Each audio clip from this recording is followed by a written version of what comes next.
Assalamualaikum warahmatullahi wabarakatuh. Nama Teguh Susanto, NIM P37326120242. Pada kesempatan ini, kami akan menjawab tugas dari neuroscience terkait dengan 3 pertanyaan. Yang pertama adalah, bagaimana persepsi bisa terbentuk dari stimulasi visual, auditori, dan pengecapan. Yang kedua adalah bagaimana mekanisme asosiasi.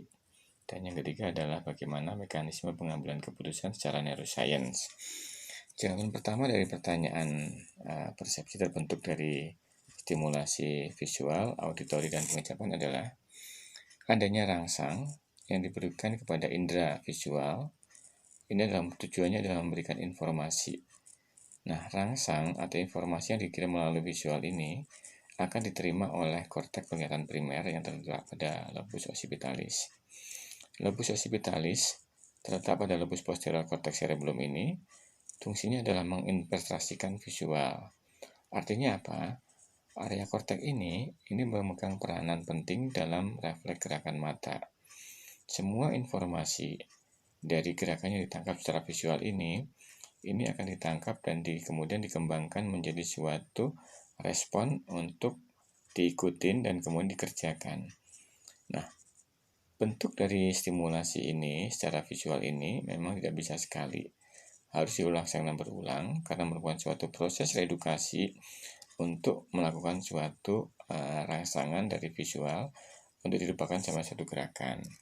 Implementasinya adalah pada suatu bentuk latihan tertentu, umpan balik visual ini akan sangat banyak membantu memberikan konsentrasi atau masukan kepada respon di dalam cerebellum.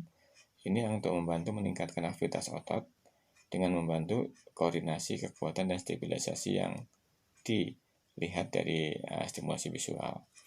Begitu pula dengan auditory stimulasi.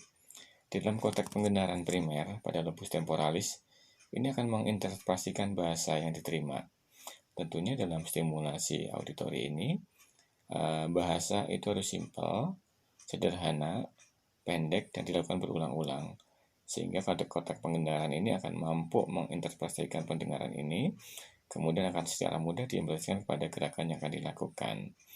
Hal yang sama terjadi pada visual auditory ini adalah respon atau stimulasi ini juga harus dilakukan secara berulang.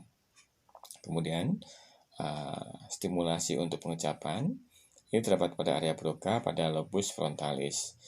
Nah, pada saat pengucapan pun harus dilakukan secara berulang karena merupakan suatu bentuk pembelajaran melalui stimulus atau rangsangan yang sederhana untuk kemudian diinterpretasikan ke dalam suatu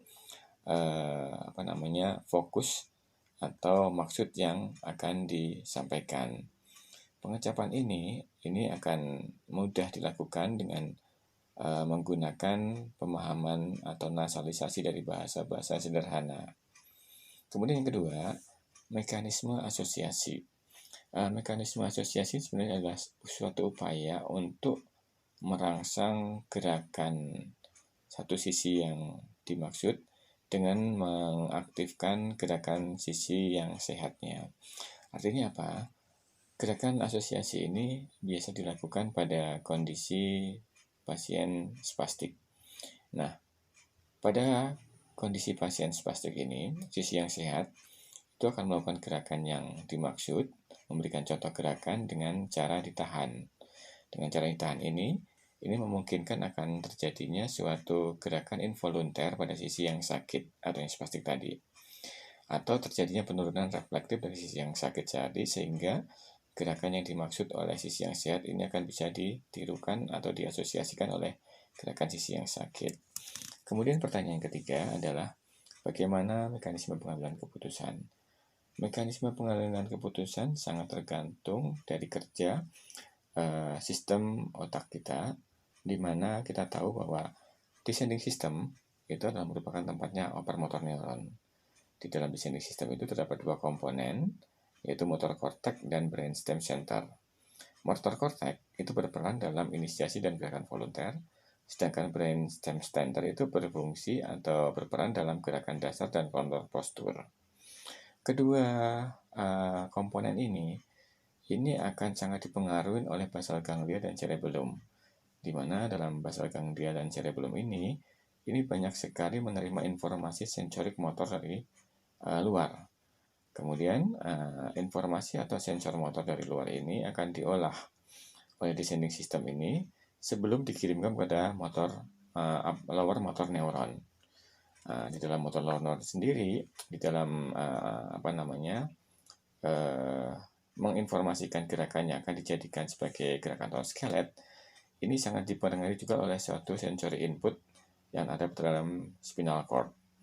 Intinya adalah pada saat pengambilan keputusan gerakan itu terjadi, itu sudah merupakan suatu mekanisme kerjasama antara descending system, kemudian input dari basal ganglia dan cerebellum. Di samping itu juga kita mendapatkan input dari sensor otot-otot yang melalui spinal cord. Jadi pada kesimpulannya adalah dicetuskan oleh korteks, disempurnakan cerebellum dan disimpan oleh basal ganglia, sehingga akan mendapatkan suatu keputusan gerakan sesuai dengan keadaan atau kondisi yang diharapkan. Kira-kira seperti itu tugas dari neuroscience. Terima kasih. Assalamualaikum warahmatullahi wabarakatuh.